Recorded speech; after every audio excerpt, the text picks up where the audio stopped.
Get out the insurance cards, get out the copays. The office is open, my friends. Brought to you by drroto.com. It's Override. So let's get to it. Bring the pain!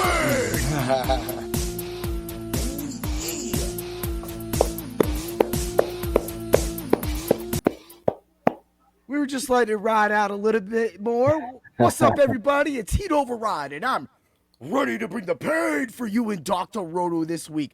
Oh, yeah. What's up, Dan? How you doing? I'm pretty good this week. I had kind of a light week, so no trucks this week.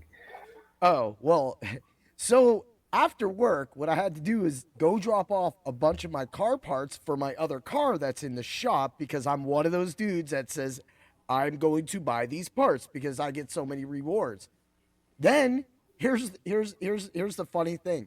I ended up getting there, and the guy took a part-time job at one of the shops.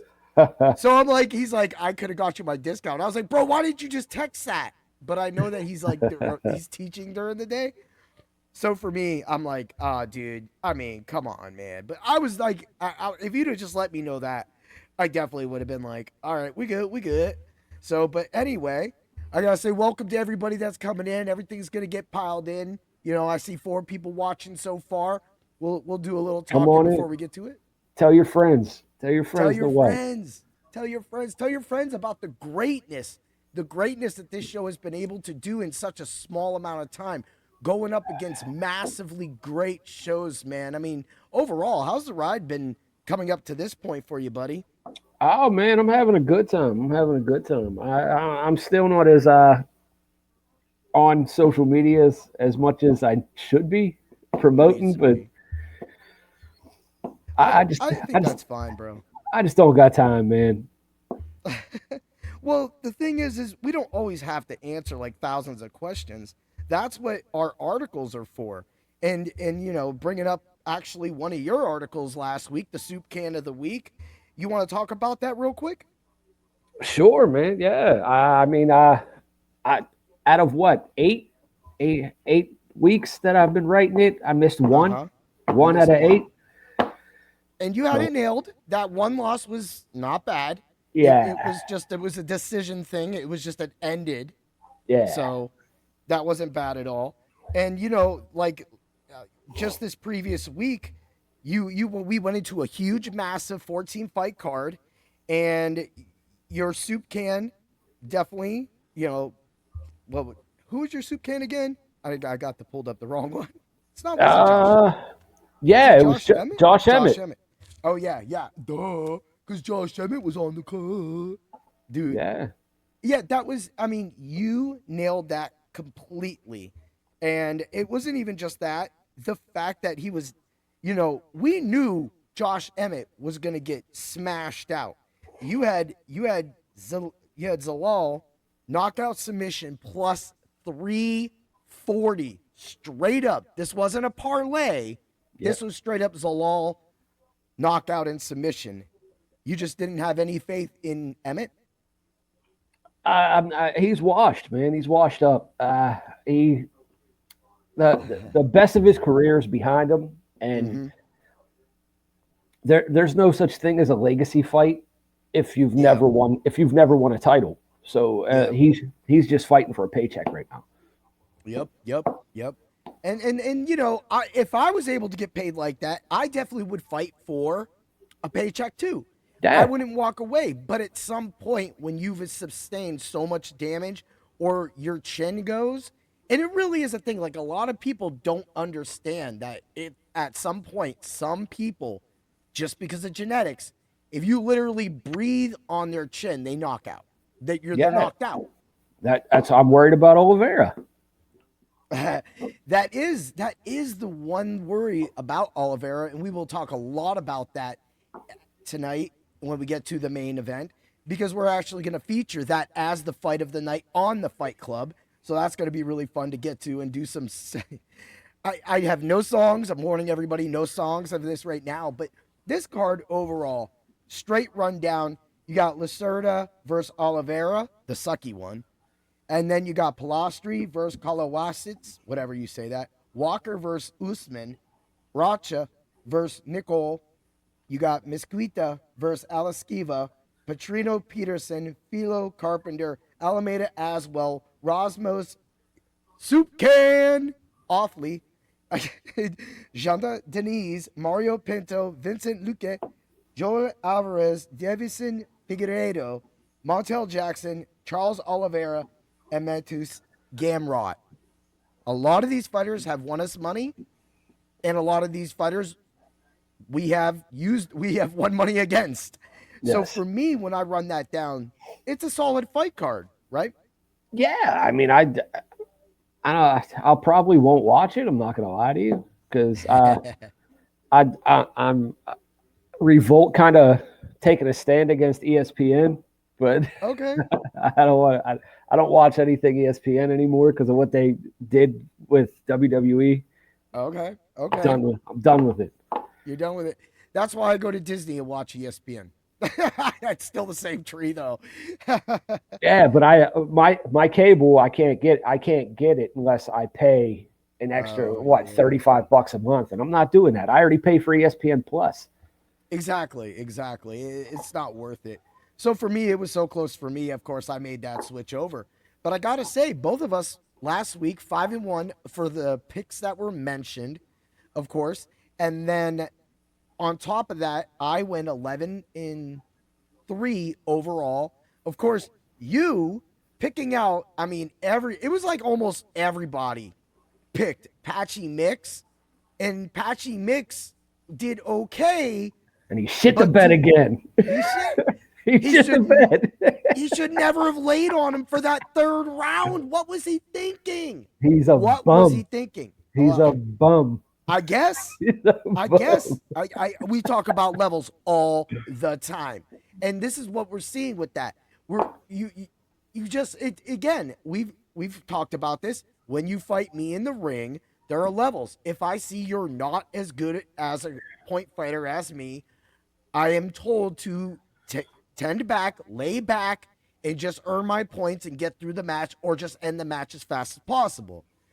That's also hard to do in the heat of battle when I'm throwing kicks and Rob rushing the whole time.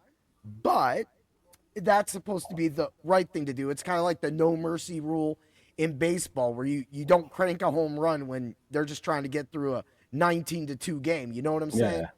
Yeah. But still, overall, to me, when you look at that, you look at what we did and how we were able to nail a lot of those finishes. I was a little unhappy. I mean, Mix was one of the big reasons of the Parlay of Pain not cashing, but I was able to hit 2 out of them, 2 out of the 5. He scored on mine. It scored on mine. He did. Losing. Dude, you had 2 wins, and they were offering you $120 for your $10 bet.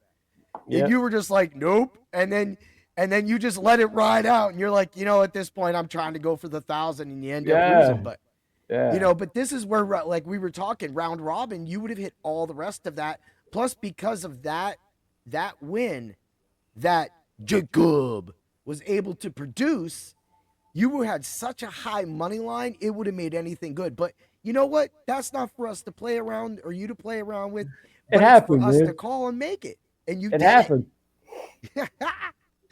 It's funny too, because sometimes people go, I need to listen to my own advice sometimes, and we do listen to our own advice. Yeah. But then I get wild. But you got wild with that call for against Emmett, and I liked it. And it happened. He got knocked out in the second round. But practically what ended up happening was Pfeiffer. I just went knockout for both. When I had knockout in sub for Pfeiffer, I should have just played that as part of the 5. Also, I was a little greedy. Normally, I start off the Parlay of Pain with a money line, and I went greedy with Soriano with a knockout sub. I went all in. That didn't happen, but it almost happened. Of course, Patchy Mix, I had that going under with the knockout and sub on the Mix side. Mix just laid there. He almost got him a couple times, but it just wasn't enough. Shabazian, he got our knockout, but Gautier, I did nail that too because he got that. So I went 1, 2, So that was 3. So I missed 3 methods, even though of those 3 methods I missed, those fighters won. Yeah. But dude, Gautier, wow. He's I a had stud. I had to watch it back because like it made no sense. Like it was like a man grabbing a little boy. A Yeah. little boy. He didn't even grab him. He went like this and moved him and pushed him down and Mhm. said, whack. Yep. Just wow. And that I had the under a half a round, which was a plus 179. Also, the knockout came out, was it first and second round knockout came out, was around like a 340, 380 for Gautier. And his straight up knockout, I think, went down to like, it was like and that's a negative. And it was a negative like 300 or something too. But I also played the money line no distance. That was a negative 500. It was just so many negatives. But that under the half round, that was really the key. And then picking the second round to not start, which was a negative as well too, but not as bad. That worked. Yeah. And so that's what we do, man. We try to take one way, and I brought this up Tuesday on my podcast. And this is what and I'm gonna throw this at you to like kind of like jumble and throw back an answer at me or something like that, or what you feel about it. But like I said, in football, you can hit a home run, or you can score a touchdown. In baseball, you can hit a home run. That's where I was going with that. You know, in you can do these things, but you can't hit a home run or have a over the fence call or have it this way or have it that way. You can't have 10 different things equaling one thing. And a lot of those things, like the 10 different things, can hedge yourself. So knockout points. Knockout points happens, then you get your money back. Knockout, decision no bet. Picking the guy, it goes a distance, you get your money back if you don't get a finish. You know what I'm Yeah. saying, man? Yeah. Yeah. I like it. It's fun. And that again is why UFC, I feel, is one of the best sports to bet on and also play DFS. It sucks when your fighter gets pulled and you can't substitute him. You do throw that money away, and that's happened plenty times this year. But at the same time, just the overall structure of how volatile the fight game is, even an underdog has a chance at any given moment, which no other sport, other than maybe like a grand slam home run at the end by a pinch hit, can really replicate that excitement. Do you believe that? I do. I mean, I do. It's the only thing in fighting that can replicate, like, a bottom of the ninth, you're down by 2 runs and you hit a 3-run home run. I mean, the only thing that could replicate that in fighting is like a one-punch knockout. Yeah. But Yep. I mean, you don't get that very often. No, but when it does happen, it's super exciting because it can Yeah. happen at the beginning of the fight. It can happen at the end of the fight. Yeah. It's always about that one fight. And that goes back to Proshka's fight. I felt that Roundtree was winning that fight going into the third round. It was Yeah. easy. He did a lot of brushes. Every time Proshka did an attack, he would blitz. Mm-hmm. And then And we called that. We called that also. Yep. That was a feature fight. So there was a lot of storytelling told with that feature fight. And in those blitzes, and at the end, Proshka knew he had to go. And he just didn't let up. He just threw every punch and kick in the world. He beat his body up that whole fight. That's what happened. Well, at the end, you could tell that, like, it looked like Roundtree was happy to get knocked out because he was like, oh, man, thank you.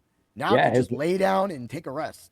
His body was beat up, man. He was working the midsection that whole fight. Yeah. And those kicks do not feel good. So when I'm sparring my teammates, I don't really ever truly kick them unless they're like a black belt. I always kind of just give them a love tap or something like that because I know how devastating my side kick can be. I mean, we've seen me twist Bob all across the mat flipping by one side kick. And I don't want to do that. It's not safe to do that when you have a few people sparring around you. You have to be aware of your surroundings. Exactly. So for me, that's what having those kicks to the body just ended up catching up with him. And then, this whole fight, you had 4 finishes, and then you of course had the distance, the ragdolling, 20 takedowns credited, Dan. I called it. Told did. you. It was a 5-round ragdolling. It was a 5-round. I just like the minute he got up, bam, bam. He just and what was it? But he almost knocked him out in the second round, though. Yeah, dude. Oh, how did Sandhagen live that? How did he live it? If it was any other referee, that fight might have been called. It might have been. You are correct. But I just looked at it and I'm like, he's just trying to crawl out. So, but he was still trying to like stay active and he was blocking. I already respected Corey Sandhagen, but after that, I'm like, and that brought up how his arm was twisted backwards and he still didn't tap. That man is a rubber band and that man is tough. But no matter what, he took a beating. He took a ragdolling from Dvalishvili, man. Speaking of Merab, man, I think it's time for him to move up for a super fight with Volk. Yeah. You think so? We do talk about fantasy booking a few times here and there with that, but that right there makes complete sense. But I think he would just destroy Volk. I just think he would. I don't know. I think Volk's too big and strong. Well, that too. I mean, yeah, he is going to be the bigger, stronger guy. But I don't know, man. Like I like Volk too. There's nobody in that division that could even keep up with his pace, with his cardio. Yeah. Oh, in Merab, yes. This was it. Sandhagen literally was like the last test. And I mean, you got Nurmagomedov again. The second Omar Nurmagomedov. Yeah, you got they could fight for the second time, but I think it's going to go exactly the same way the first one does. Mm-hmm. And you got Piotr Yan, and I think the same thing happens to Yan. I think he gets ragdolled too. So yeah, and I agree with that too. There's nobody in that division, and I think at this point it may have gone stale. So I will agree with that. That I think that it is time for him to move up because there's just really nothing left for that division for him. But if he just wants to sit there and just ragdoll everyone, just ragdoll everybody, then just do it. Set your records, become one of the best, just like Mighty Mouse and Mighty Mouse. I mean, George St. Pierre did the same thing. He stayed at 170 his whole career, except for his last fight, and he just beat people up his whole career. Yeah, and that again, it some people are just fine doing that. Like for me, and I'm still going up. When I get to black belt, I will have to learn all that stuff. I will be just like Merab, come in, get shown the ropes. But then once I learn it, and because of my work ethic and because of how relentless I am in my cardio, that I'm going to put a pressure, I'm going to put a difference into that division when I make it into it. Because for the last, like I've brought up multiple times, and you've heard this 1,000 times, those are the same dudes. And you've seen those guys fight, but you haven't really, because when you come to the fights with us, you've seen them fight, but we always kind of just pay attention to our black belts and the younger guys rather than so much seeing those guys. But you've been around them, and they are big. They're strong dudes, but they've all fought each other. So in that, they're all comfortable with each other, just kind of like Merab is with this division. Merab needs a heat override, brother, man. He needs a heat override, but he ain't got one. He needs more competition, man. That division, he cleaned it out. Mm-hmm. You could honestly say he cleaned that division out. Yeah, I agree that. And if anybody watching this has a problem with that, or if you want to weigh in. We are live. We will answer your questions about the card. We got all of the notes, everything right here going on for us right now. But we saved the best for last, and then we'll get to the main card, UFC Brazil, right? We both picked Ankalaev. Somebody thought he was cool and went under my YouTube and said, oh, well, that didn't age well. And I go, well, you should have seen the bets we won, right? I mean, we talked about how Pereira had been training. And then I seen Pereira enter that ring, and I swear last time, Ank was bigger than him. And when I seen Ank enter that ring this time, he kind of looked like he was letting the championship belt go to him. He looked a little flabby. He didn't look like the Ink that took that belt. Was I wrong? He did have broken ribs, though. I mean, he did have broken ribs. Mm-hmm. So, Okay. I mean, I'm not making excuses for him because he got scorched. Yeah. And Yeah. I can admit when I was wrong. I was wrong. Yeah, I picked him too. Yeah, he got scorched. And, I mean, when you're fighting somebody with the hands, his hands are the size of toasters, and he hits like a truck. So I mean, and we said this. We said his path to victory is just throw your reverse punch. He threw it once, and it freaking hit him right in the kisser, and it was a delayed knockout because like the minute it hit him, Ake's face was like, "Oh shit," and like he just buckled right after that. Yeah. I mean, he threw 2 backhand punches, and that's 2 more than he fought in the first fight. Yeah, I agree. Like, this was, and they were a real backhand, reverse punch. Or, like you call it the backhand, I call it the reverse punch. Everybody's got a different term for it with where in your fighting style. It's his backhand. So it's his backhand. See, that's where the karate with the back fist and reverse punch comes in. His strong arm. He strong arm punched him. He sure did, didn't he? He knocked that boy down, knocked him out. And you know what? That couldn't have gone any worse for Hank because everybody don't care about him now.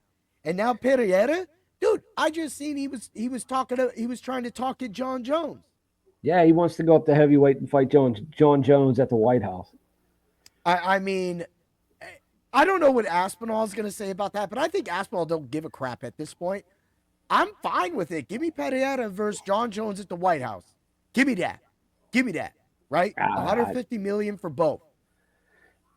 Yeah, they'll probably get $2 million each, but because Uncle Dana don't like to pay the fighters. Well, he's going to try. Maybe with this extra money from the ESPN umbrella, he'll wake it up a little bit. But I mean, we had round knockout. They're going to Paramount Plus, right? UFC's going to Paramount Plus now. Yes, it is. So they'll have their money with the new deal. There's going to be so much more revenue. The fighters are going to be able to do it, and we'll talk about some of that revenue with one of the fighters on this club because that's somebody I covered, and it's going to be fun to talk about. But we got to go back. I said the numbers to play was under 4.5 rounds, negative 128. The decision no bet on Pereira was a plus 108. And I had the round 1, 2, 3 knockout, which was a plus 380. First round knockout, 1,000. So yes, we did. I did. We both picked Ink. Our only loss last week. Yep. But we nailed the bet, Dan. Yeah. Nailed the bet. In the end, that's all that matters. We win. We win. We win. The fact that Dan just turned away from a few $100 because he was just like, I'm close to a couple thousand, it just shows that we're just always. I stopped counting units. I found a piece of paper the last time I counted. 51-10. There's not a lot of people that are 51-10 at this point right now. Like I said yesterday, I was like, we're probably like 397 in like maybe 60. Like we don't lose. I've had 3 bad weeks. That's it. So this is what we do. We find finishes for everybody that's finally here, getting in. We've went 24, just catching up, doing a small review, even though I did review a little bit on Tuesday. I did not do that with Dan. So I wanted to at least talk about some of these fights because they were worth talking about. Yeah. And it was a great card. It was a great card. Great card. And we were having a great time in a bar watching it on my phone. Yeah. I mean, I got to watch the last half of the Marab fight and the Pereira fight. So I mean, that's it, man. After driving 2 hours home. Yeah. So we had a nice long thing. But hey, let's get to it. Let's get to what everybody came here for. Again, everybody, now that you are here, the Fight Club of Pain produces finishes. We pick our picks. We try to win you money. And that's the way we roll at Dr. Roto. Again, get to Dr. Roto, use code word WIN. You could become our rich friend. We have the right cure for all of your fantasy needs. The football content we have going on is amazing. We also will have a DFS lineup on this episode for you and a simulator lineup as well for I already did tonight's mine. game. I did mine. Oh, you did yours too? Yeah, I did my DFS lineup. So yeah. And that's just the UFC. We got NFL, UFC lineups to get out. I know that if a few of you have to pop out for a second for that NFL, I will get those NFL lineups to you before we give you the UFC. The Parlay of Pain will also be at the end. We have that DFS. I have a DFS lineup that I got one that's really good, but man, I got one on FanDuel that I love. And only the subs only Discord at Dr. Roto will have that lineup. So you got to join today. All right, let's get to it. UFC Fight Night, Brazil. We've got Oliveira versus Gamrot. And the first fight that we're covering is Vincent Luque versus Joel Alvarez. Dan, talk about it. all right, I'm going to start with Alvarez, man. He's a former lightweight making his welterweight debut. He has an aggressive style and a finishing mindset. His long reach will let him set up his jab and that front kick that he likes to use. He uses quick and rapid entries to go in and out of the box, and it frustrates everybody he fights. He's also really good defensive scrambler that's hard to keep down. Luque, man, he's lost 4 out of his last 6 fights. He has resilience, and he's able to make fight adjustments with his high fight IQ. He has power, especially because he fights with combinations. He's not a one-punch guy. He loves to use the low kick to set up his combinations. He has really good defensive grappling and a decent submission selection that he can pick out of. He has a really good gas tank, and he's durable in firefights. Not lately, though. Not lately.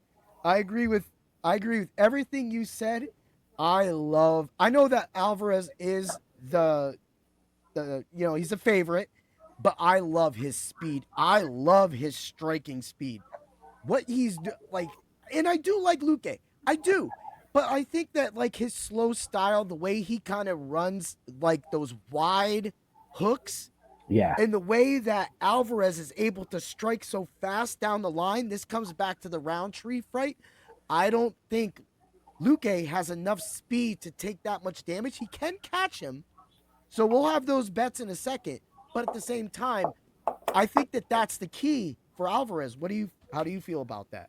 Yeah, he throws him right down the pike, man. He likes to fight behind his jab. So and Luque, he has that wide stance. He gets caught with a lot. He gets caught with a lot of jabs at every fight. And when you just said wide stance, it's wide. He keeps his chest in front of you. Yeah. So it's easy as a blitzer when someone does that. As you've seen me, when you're standing wide like that with me, you're going to get knocked down and knocked down continuously. It's not about the punches to your face, gut, whatever, arms, legs. It is about that. He's going down point, hitting you down, and every time you fall, your back joints, everything hits. And that's a difference. Plus, you have the chance of being mounted in the UFC, and you will get mounted. But Alvarez's kicks, too, are just lightning fast. Who you got winning, Dan? My prediction, man, I got Alvarez by second round TKO. Woo-wee! Oh, man. Yeah. So while I put that together real quick, I'll run through some of the bets. We're not a hater. Luque fight, right? Knockout and sub for Luque is plus 650. I like that as a sway. Also, I agree with Dan. I do not think this is going the distance. The distance, no, is a negative 550. Knockout for both fighters is a plus 115. Hammond on that. Hammond that sub plus 142. Under 1.5 rounds is a negative 142, which opens up the decision no bet. The decision no bet is for Luque is a plus 530, but Luque's first round knockout is a plus 2200. So I'm only saying that for a reason because the money line with no distance for Luque is a plus 554. Now, get over to the Alvarez side because you know Alvarez is going to win this fight, right? So we're going to have knockout points, negative 110. We're going to have sub first round plus 330. Knockout first round plus 330. We're going, this is where it gets wild. 3rd minute of round 1 win for Alvarez is a plus 750 along with his knockout first, second round plus 190. Everything is almost plus. I'm going to play a plus against a plus because whichever plus hits, we're going to win money. You're going to win money. Do those numbers practically tell you everything that you were already kind of knew? You were already going with the second round knockout. I'm looking that up now. But what do they tell you? It's telling me they don't think Luque is gonna finish the fight. They don't, and I think a lot of people. I've heard a lot of people talk about his brain injuries and everything that he's sustained over time. But I mean, it's to me that speed's gonna just overtake the game, and that Alvarez second round knockout is a plus 700. You're covered across the board, people. I love it. I have Alvarez 2, and I'm going Alvarez 1-2 knockout because that's how I feel. The plus 190, of course, that's what we do. We got it. We got it. All right, brother, man. Let's move along. Let's move along. We got the co-main event. The co-main event. It is returned since his injury. Davison Figueiredo versus Montel. He's money. Jackson. Now, I know he's fast. Dan, talk about it. Montel Jackson, man, he's on a 6-fight winning streak, and he's 15-2 in his MMA career. He's explosive and crisp with his boxing, and he has KO power in both hands. He has dangerous combinations that lead to knockdowns in 7 straight fights. He has knocked people down in 7 straight fights. He has a wrestling background, but doesn't ever have to use it. He has speed, power, and a relentless pace. Now, Figueiredo, he's a former flyweight champ, and he's on a 2-fight losing streak at bantamweight right now. He has experience and wins in some of the biggest settings in UFC history. He's a grappling and submission specialist. His scrambling ability is some of the best in the division, let alone the UFC. He refined his striking combos with shots to the body, and it makes him dangerous on the feet. But he's gonna want to clinch Jackson as soon as that bell rings. I agree with that 100%. That's practically his only way, in my opinion, path to victory is to grab him, take it down immediately. But man, Montel Jackson's from the streets, bro. Like some of these guys, but he's from the streets. This dude's power, speed, his accuracy, the way he looks at, the way he picks his shots, he's just looking and he goes, whack. But it ain't a slow pick. The minute it's open faster than your eye, that punch has already hit him. And you go, wow, I just saw that opening. But he saw it faster because of his speed. Have you seen that over his time? Oh, man. He does that, and he, like I said, he has a relentless pace. He's always in your face. He's never moving backwards. He's always moving forwards towards you. Mm-hmm. I agree with that as well, too. And, he won us money. And his fight with Cannonier also shows it, too. When Cannonier tries to come in with that dumbass knee, and he gets popped right in his damn face. So Figueiredo tries to do that stuff that he did with Sandhagen, and Sandhagen was tagging him up anyway. That's why he had to go that's why he tried to wrap up. But once he was down, even Sandhagen called him out and was like, that's a basic move. You got to sit up or you got to lay back. He goes, he didn't, and that's why he got hurt. Yeah. So that makes me question his fight theory. Does he have the fight knowledge to overpower, outspeed the older man, outbox Jackson? I don't think he does, bro. I don't think too many people in this division can outbox Jackson. I'll agree with that as well, too. I mean, that speed is just, woo. I mean, just before the fight, but when we were just started texting, I was literally watching Jackson highlights again just to make sure that I got it. I'm just like, this dude's just fast. He's going to take him out, man. Who do you got winning? All right, my prediction, I got Jackson by 2nd round knockout again. Ooh, you're rolling the twos.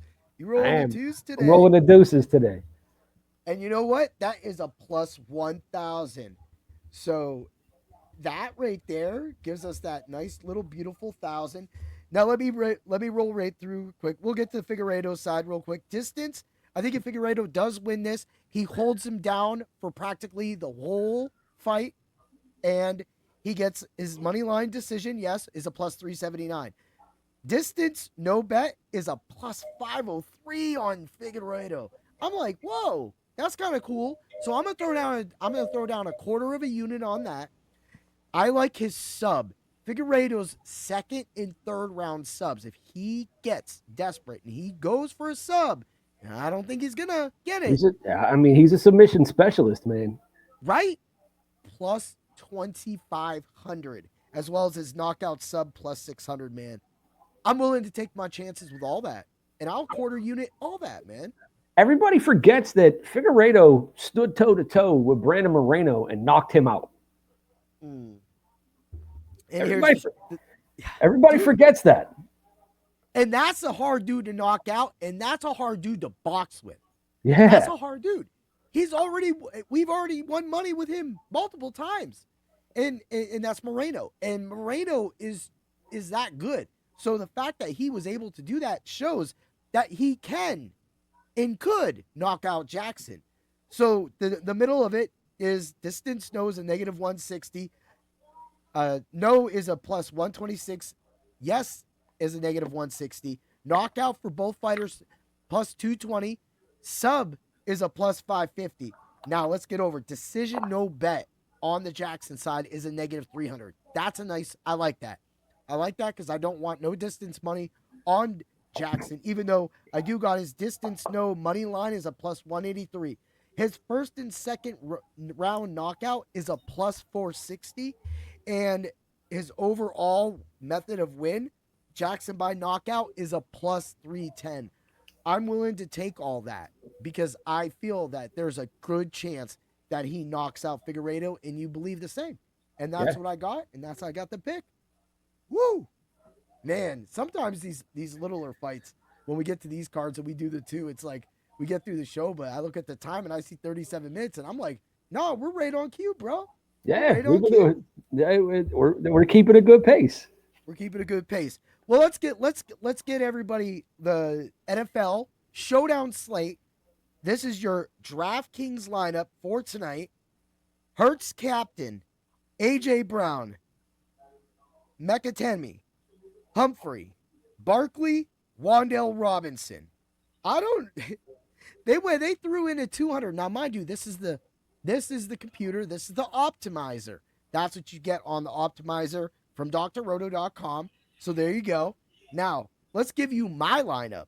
Captain, Goddard, Barkley, Hurts, Tracy, Collins, and Wan'Dale Robinson. I like that way more. Yeah. Way more. Put Tracy in there. That's my dude. Yeah. We were talking about that, how Tyrone Tracy's going to come back and take Scadaboo's time. Yeah. And he came back a lot faster than a lot of people thought. Yeah. He definitely did.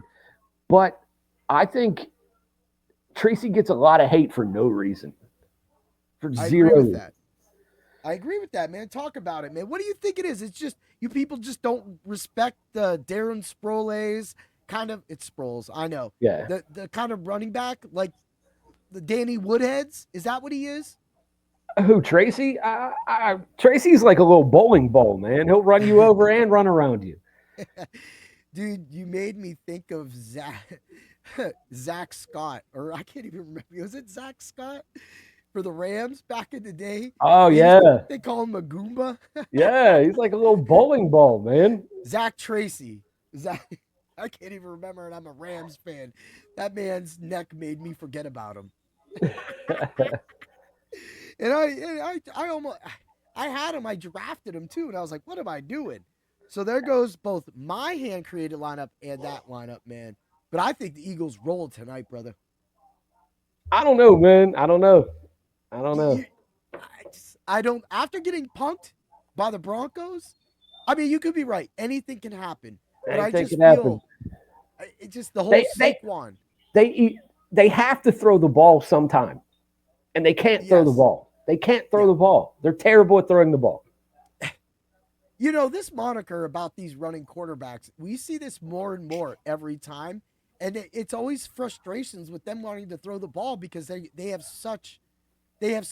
great success doing what they do, the running ability, dumping it over, hitting the big shot with their big arms. And then it's like, yeah, hit that 5-yard out. And they're like, whoop. Yeah. But then we got Matt Stafford missing a couple passes last week that drove me through the damn roof. Hey, he's my age, Matt Stafford. So, I mean, he's gonna miss something. He's gonna have aches and pains. He's old. Yeah. There's times I'll be the same way. Don't throw a certain kick or something like that because I might have a sore leg that day. But you got a hip pointer. You're getting over. Oh, I don't know. They had that dancer guy come back through again and stretch us out. And the kickboxers are like, I came out and I was playing with them. I was like, hey guys, I was like they all went to go running, and Sensei goes, no, go in the back. We got intense training or intense stretching. So they're all laughing about it. We go in the back, and next thing you know, I go in the back, and I'm like, because I already seen him come in, and I'm like, oh, James is here. It's on now. And this dude's an ex-karate guy, former champion of ours. He's been on Broadway, dancing, and all this stuff. So he's got these flexibility now, right? So he pops over, and I'm like, oh boy. So I go out there. I was like, you guys ready for some intense training? Then I get to our boy, Austin, who's actually trying to train to become a UFC fighter. He's getting ready for an MMA fight, and we got a lot of guys fighting on the day before Thanksgiving at the Bizarros Productions up here in Erie. And that's the Bayfront. That's the Ball at the Bayfront, or whatever they're calling it. But regardless, that's what it is. And we have a few guys actually fighting in that.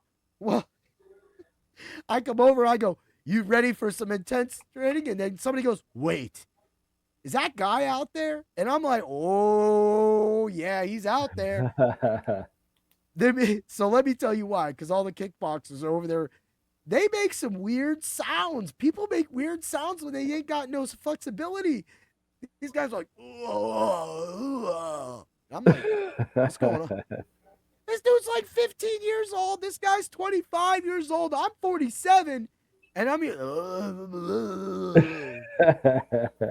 I'm like, what is it? Is Bing Crosby already singing? I'm dreaming of a better stretch. What is going on? It's funny, dude. Thought you said no songs today. No songs today. I said, no, I'm dreaming of a better. Every time I randomly sing, it's a wild Christmas song tune. And that's just what everything we get like. It's the season, people. We're going to have some fun with it. But no, I really, really do enjoy that. And I'm going to also give out one pick from my Thursday article at Dr. Roto. So that's live again. Use code word WIN and join today, and we will make you our rich friend. I will give you my catch parlay. Bo Collins, 2 receptions. Barkley, 2 receptions. Robinson, 4 receptions. Goddard, 3 receptions. Plus 267. Just play it, people. We hit these all the time, and I have a first quarter props. I always hit those too. I just wanted to give that out for everybody before we get to the main event and we do all the UFC stuff because it's 7:54, and I know that game starts in 20 minutes. So that's a little gift for everybody. But man, I'm ready for it. Are you ready for it, Dan? I'm ready. You ready for it? Let's get to it. In this corner, we have the returning vet, the guy through the trenches, the tough man wrestler himself, Matthias Gamrot. In this corner, we have the hometown here. We have the man, the Du Bronx himself. We have Charles Oliveira. Dan, defend your fighter. All right, I got Gamrot, man. He's going 8-3 in the UFC and is steadily climbing the ranks of the lightweight division. He's beaten Tarsukian, Fazeev, and Jalen Turner. Come on, man. Not too many people has beaten Tarsukian. No. He's in one a of the wrestling best, match. Yeah, he's one of the best pure wrestlers in the UFC, let alone the division, and has taken down every fighter he's faced at least once. He's a ground and pound specialist that smothers his opponents, and he creates constant pressure with his chain wrestling. He has a polished stand-up game, and he loves to throw his combinations too. This isn't the first fight Gamrot has been overlooked. He's primed to get the biggest win of his career here. Woo! I love it. But my man's from New Bronx. He was picking up dirt. He was chucking rocks. And then the Shoot Box Academy got a hold of him as a little boy. He had childhood paralysis. He had heart problems. At the age of 12, he was able to find BJJ, and it turned his entire life around. It not only gave him the body he always wanted and dreamed of, his boyhood dreams.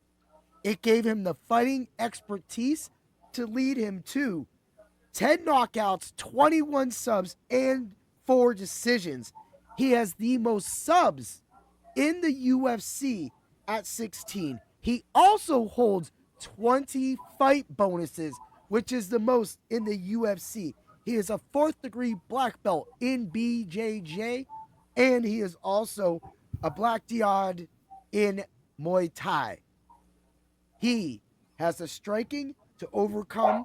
He has the will to overcome physical problems and take it to my boy Matisse Gamrot, because BJJ saved him, Ilia Topuria served him, and now Oliveira has risen.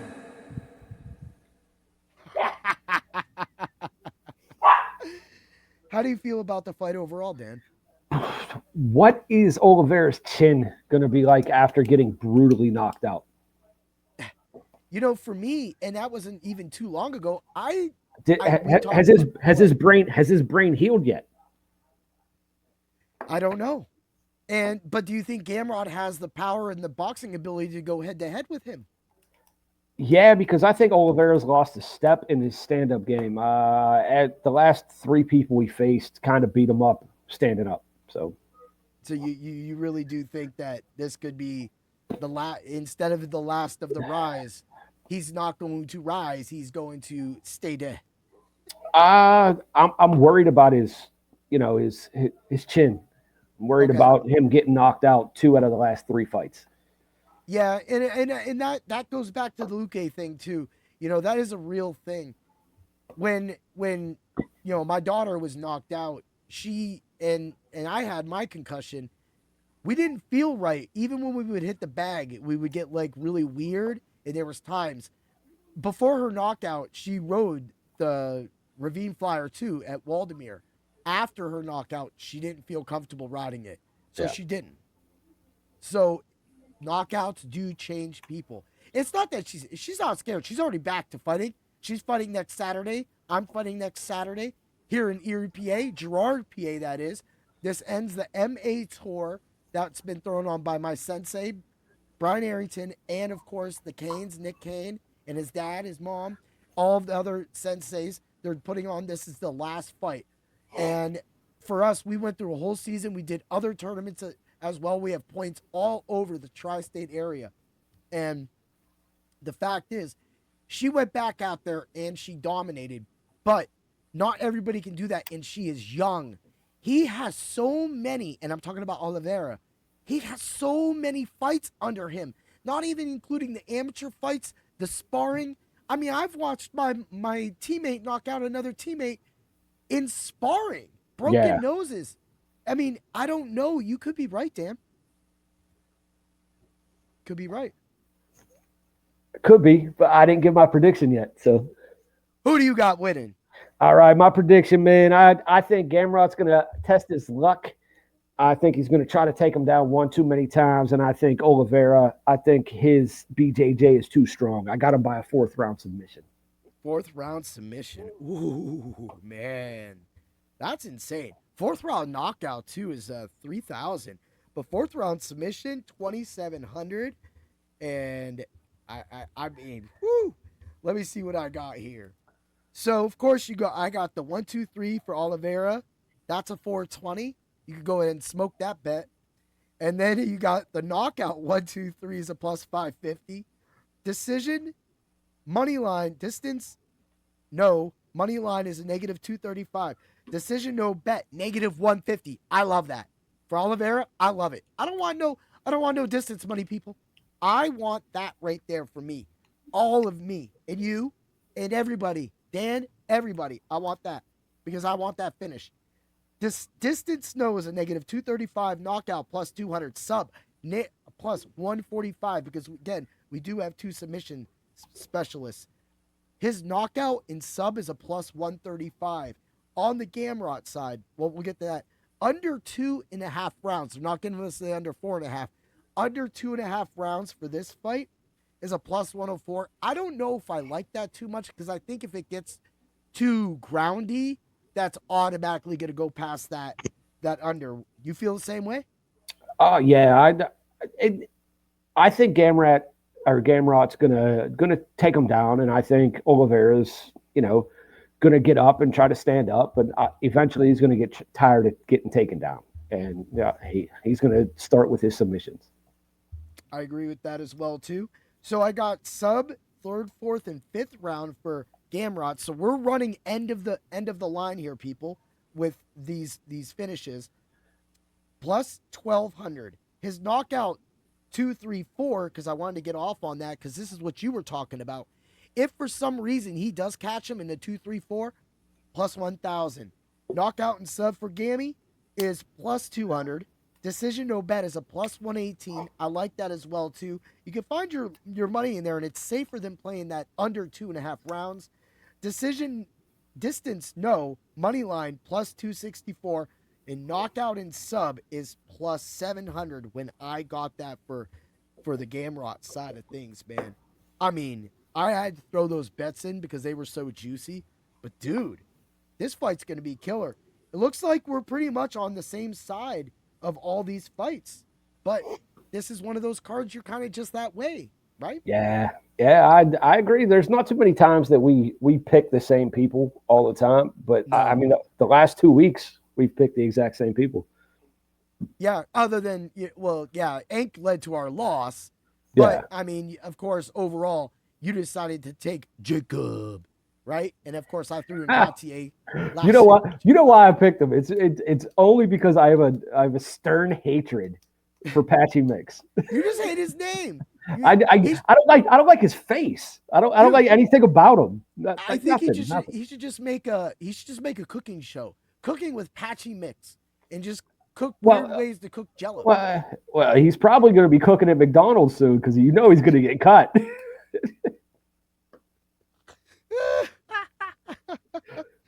I mean, he's going to be mixing up those meals, right? You better not. He'll get fired from there, too. Oh, boy. And you know what's funny is we haven't talked about any beefcakes on this fight card.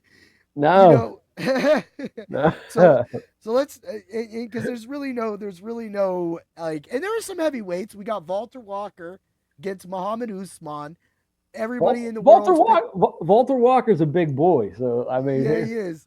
But if we mention food, then it's going to get canceled. We don't want it to get canceled. Yeah. But everybody has Walker winning. You think Walker wins over Usman? Yeah, I think Walker wins. You think he gets his 4th straight heel hook win? Probably. I think he's gonna try. I think he's gonna try. That sounds fun. Everybody knows, and the bet on that is actually really low because even the sports book, the nerds at the sports books are like, "Hey guys, look at that guy. Why did he jump on his ankle?" Oh, yeah. I mean, it's a big fat guy jumping at ankles. I'm just scared for my ankle at that point. Yeah, I'm just like scared for my leg, man. You're gonna fucking tear ligaments jumping on me like that. Dude, the funny thing is the sub for this is a plus 160. And Usman ain't even a sub guy. They literally got this one right. Like, Usman can knock him out. And I don't think Usman's going to be trying to tap him. So the fact that they got the sub under the knockout because of one man and his legacy that he's got going on, completely hilarious. Also, I got to say, we'll move over to Victor Petrino and Thomas Peterson. I'm talking about this because we really just talked about this last card. We were talking about the heavyweights. And we brought up Victor Petrino and somebody, people trying to get a shot Aspinall, if Aspinall, which he probably will, beats Cyril Gagne, who would be the next for him? You think Petrino knocks out Peterson, or do you think Peterson lays on him? I do. I think Petrino knocks him out. We got our boy John Jones, John 12-6 Jones back. Said on the podium that Money Monkey, he's going for the knockout and told him to bet the knockout line. He's going to knock out that ankle. He's going to knock it. He's going to dislocate it. He's going to dislocate it. They're going to call it a TKO stoppage over a rolled ankle. He's going to knock out that ankle.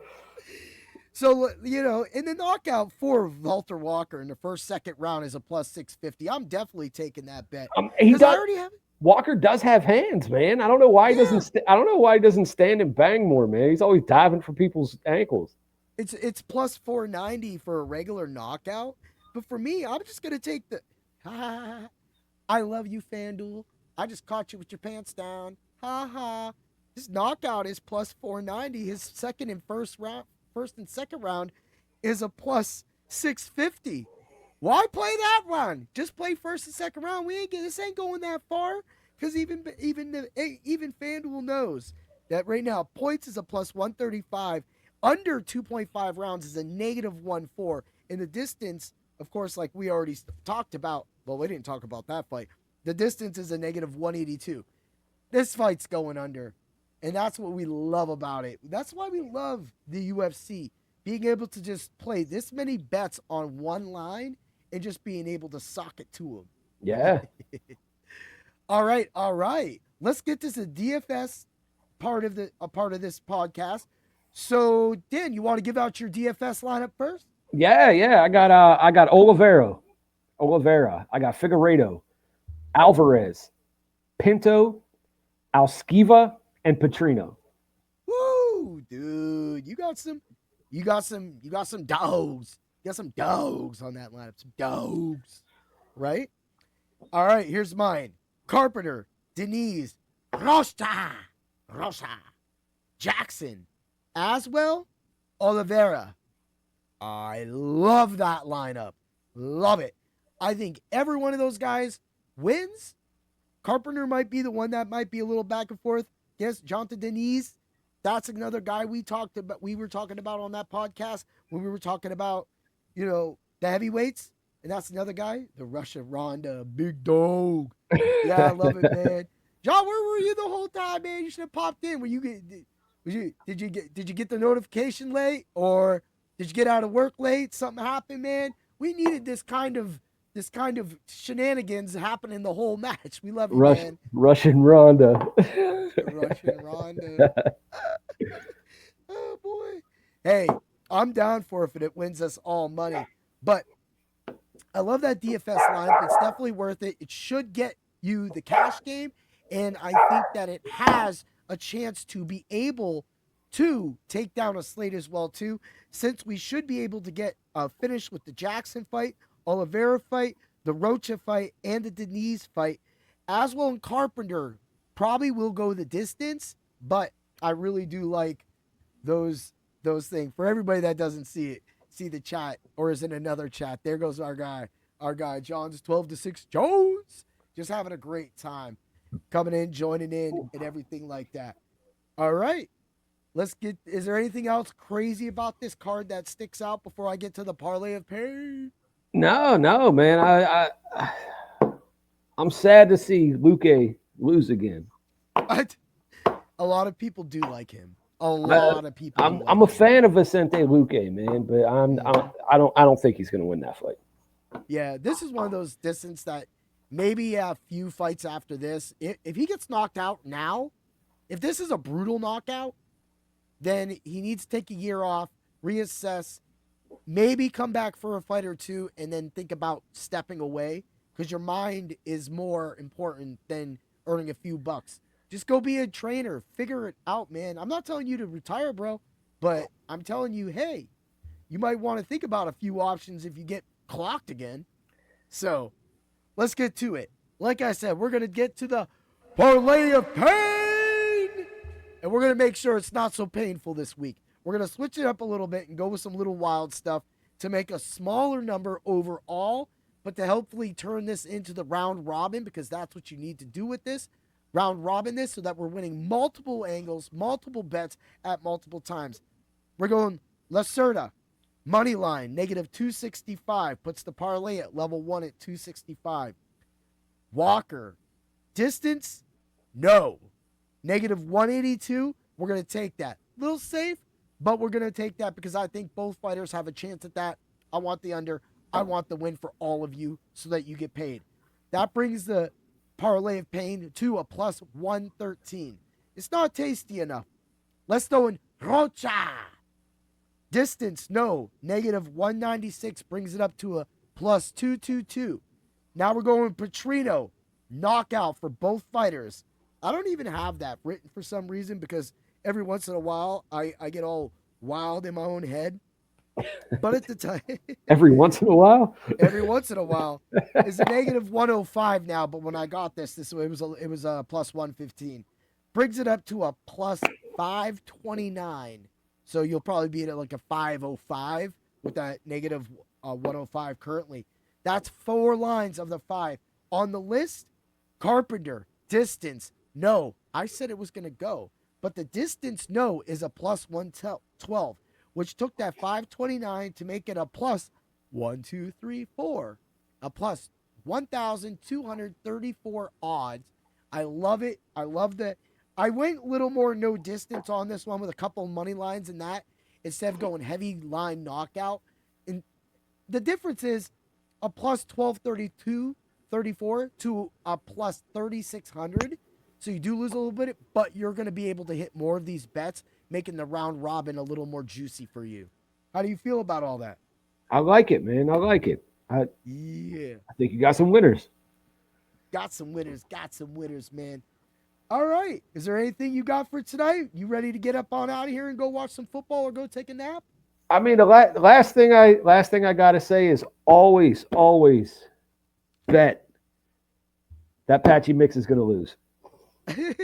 Just bet against him. The rest just of bet against him. Against him. Every time he fights, just bet against him because he's going to lose. Apache Mix, I am so sorry that Dan has lost all faith in you after you took about 77 lip punches last fight. You only took 3 this time, and then you held a man down. And you don't do that. You don't do that in Vegas. We know that. He didn't even do it. He just laid on him. He did. And he kept pushing, and then it just come on, guy. You can't be doing that, man. You can't just do that. All right. So make sure that we pick. Let me get this straight. He lost to somebody at the top of the food chain, and then he lost to the guy at the bottom of the food chain. So where does he fall in? You know what? He falls in line at McDonald's, like you said. Yeah, I mean, do you want fries with that? Do you want fries with that? That's how we're gonna. That's how we're gonna do it, man. I love it, man. Dan, thanks for coming on. Another great show. All right, brother. Let's win some money and let's have some fun. Go Steelers, go Rams, and always remember to bring the pain. Ooh yeah.